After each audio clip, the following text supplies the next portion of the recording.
समुद्रामध्ये एलईडीच्या माध्यमातून मासेमारी करणाऱ्या नौकांवरती या ठिकाणी मत्स्य विभागानं कारवाई केलेली पाहायला मिळते आहे।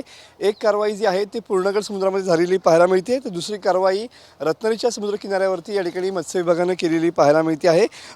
महिम आणि हर्षाली अशा दोन मच्छीमारी नौकांवरती या ठिकाणी कारवाई करण्यात आलेली आहे। या दोन नौका एलईडीच्या माध्यमातून या ठिकाणी मासेमारी करत होत्या आणि त्याच नौकांना या ठिकाणी मत्स्य विभागानं रंगेहात पकडल्याचं पाहायला मिळतं आहे। 10 दिवसांच्या अंतरामधील मत्स्य विभागाची ही दुसरी कारवाई पाहायला मिळते आहे।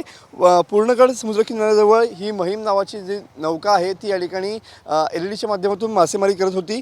सुधारित नियमानुसार या नौकांवरती 5 लाख रुपये दंडाची कारवाई होणार आहे। नौकावरील लाईट्स आणि लाईट पुरवणारी उपकरणं जी आहेत ती मत्स्य विभागाने या ठिकाणी जप्त केलेली पाहायला मिळत आहेत। एकंदरीतच जर बघितलं तर सध्या मासेमारी हंगाम सुरू आहे आणि या मासेमारी हंगामामध्ये सध्या एलईडीच्या माध्यमातून खोल समुद्रामध्ये मासेमारी करणाऱ्या नौकांवरती सध्या मत्स्य विभागाची करडी नजर या ठिकाणी पाहायला मिळते। कॅमेरामन समित गजनेसह मी मनोज लेले, TV9 मराठी, रत्नागिरी।